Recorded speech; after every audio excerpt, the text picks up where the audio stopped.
تخيل يكون لك 30 سنة بتشتغل مخبري، ولما ينفجر فيك المخبر ما تلاقي سيارة إسعاف تسعفك.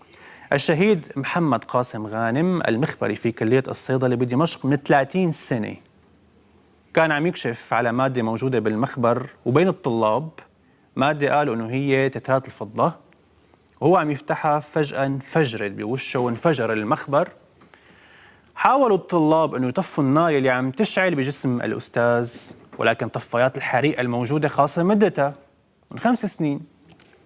اتصلوا بالإسعاف لحتى يسعفوه على المشفى الوطني، كان الرد إنه آسفين ما عندنا سيارات، أسعفوه أنتو. تخيلوا الأستاذ عم يحترق وعم يسعف حاله وهو ماشي على المشفى، وبس وصل على المشفى ما استقبلوه. ليش؟ قال لأنه بالمشفى الوطني عندنا ما في قسم عناية بالحروق، فاضطر الطلاب يسعفوه بباص المبيت تبع الكلية لمشفى المواساة. للأسف توفى الأستاذ محمد قاسم غانم. ولا يا ترى مين بنحط الحق؟ على الطفايات الممتازة؟ ولا على الإسعاف السريع اللي عندنا إياه بالبلد؟ ولا على المشافي الرائعة جدا؟ بس توفى وراح، ولكن حقه وحق أولاده أمانة برقبة كل مقصر. شكرا لكل طالبة ولكل طالب وقف وقفة بطل مع الأستاذ.